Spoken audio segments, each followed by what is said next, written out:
Hi friends, welcome to மாரியின் கைவண்ணங்கள். இன்றைக்கி நாம் பார்க்க போகிறது வெண்பொங்கல் எப்படி ரொம்ப டேஸ்டியாக செய்யுதுன்னு பார்க்கலாம். அதுக்கு முன்னாடி நம்ம சேனலை சப்ஸ்கிரைப் பண்ணாதவங்க சப்ஸ்கிரைப் பண்ணிக்கோங்க. கூடவே பக்கத்தில் இருக்க பெல் பட்டனை கிளிக் பண்ணிக்கோங்க. வாங்க இப்போ வீடியோக்குள்ளே போகலாம். நான் இன்றைக்கி 1 கப் பச்சரிசி எடுத்திருக்கேன். 1 கப் பச்சரிசிக்கு 1/4 கப் சிறுபருப்பு கரெக்டாக இருக்கும். அதை டைரெக்டாக சேர்க்காம இந்த மாதிரி கடாயில் ஒரு வாட்டி ஃப்ரை பண்ணி பருப்பை அரிசியோடு சேருங்க.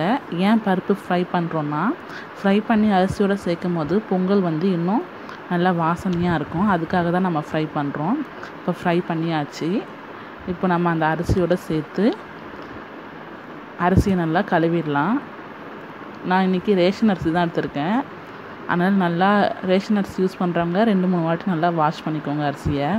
அப்போ தான் அரிசி அந்த ஸ்மெல் இல்லாமல் நல்லாயிருக்கும் பொங்கல். இப்போது வாஷ் பண்ணிட்டேன். இப்போ அது கூட 1 ஸ்பூன் மஞ்சள் தூள் ஆட் பண்ணிக்கோங்க. மஞ்சள் தூள் ஆட் பண்ணிவிட்டு நான் 1 கப் அரிசிக்கு 4 கப் இல்லை 5 கப் தண்ணி சேர்த்துக்கோங்க. நான் 4 கப் சேர்த்துருக்கேன். ஏன்னா தண்ணி எக்ஸ்ட்ரா சேர்த்தாலும் பரவாயில்ல, தண்ணி கம்மியாக இருந்ததுன்னா சாப்பாடு மாதிரி ஆகிடும், கொல கொலன்னு வராது. இப்போ இதை நம்ம கேஸில் வச்சிடலாம். 5-6 விசில் வந்தோடனே இறக்கிடலாம். இப்போ இது ஆறட்டும்.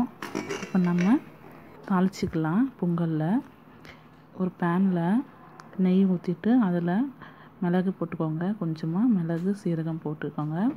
அது கூட 2 பச்சை மிளகா நீட்டாக கட் பண்ணி போட்டுக்கோங்க. பச்சை மிளகா கட் பண்ணி போட்டிங்கன்னா ஒரு வாட்டி சாப்பிடும்போது சிக்கிக்கும் வாயில். அதனால் நீளமாக கட் பண்ணிங்கன்னா எடுத்து போட்டுடலாம். இப்போ அது கூட 2 இஞ்சி துண்டு நறுக்கி போட்டுக்கோங்க. கொஞ்சமாக கருவேப்பிலை, 4-5 முந்திரி பருப்பு போட்டு நல்லா ஃப்ரை பண்ணிக்கோங்க. ஃப்ரை பண்ணிவிட்டு ஆஃப் பண்ணிவிட்டு அதுக்கப்புறமா அதில் பெருங்காயத்தூள் சேர்த்துக்கோங்க. கேஸ் ஆஃப் பண்ணிவிட்டு அப்புறமா சேர்த்துக்கோங்க பெருங்காயத்தூள். சேர்த்துட்டு இப்போது நம்ம இதை பொங்கலில் கலந்துடலாம். இப்போ பார்த்திங்கன்னா நல்லா பொங்கல் வெந்திருக்கு. நல்லா கொல கொலன்னு இருக்குது பார்க்கவே. இந்த மாதிரி கரண்டி வச்சு கலந்துட்டு இப்போ அது கூட நம்ம தாளித்து வச்சதை சேர்த்துடலாம். சேர்த்துட்டு நல்லா கலரி விட்டுடுங்க. இந்த பெருங்காயத்தூள் போட்டதுனால இன்னும் பொங்கல் நல்லா வாசனையாக இருக்கும் சாப்பிடும்போது. நல்லா கலரிட்டு இப்போ கடைசியாக அதில் கொஞ்சமாக நெய் சேர்த்துக்கோங்க. நெய் சேர்த்து கலரி விட்டுடுங்க. நெய் இல்லை வெண்ணெய் அது கூட சேர்த்துக்கலாம். சேர்த்து நல்லா கலரி விட்டுடுங்க.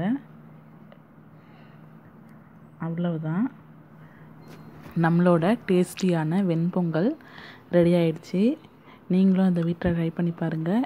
டேஸ்ட் எப்படி கமெண்ட் பண்ணுங்கள். இந்த வீடியோ உங்களுக்கு பிடிச்சிருந்ததுன்னா லைக் பண்ணுங்கள், ஷேர் பண்ணுங்கள். மறக்காமல் நம்ம சேனலை சப்ஸ்கிரைப் பண்ணுங்கள். தேங்க்யூ.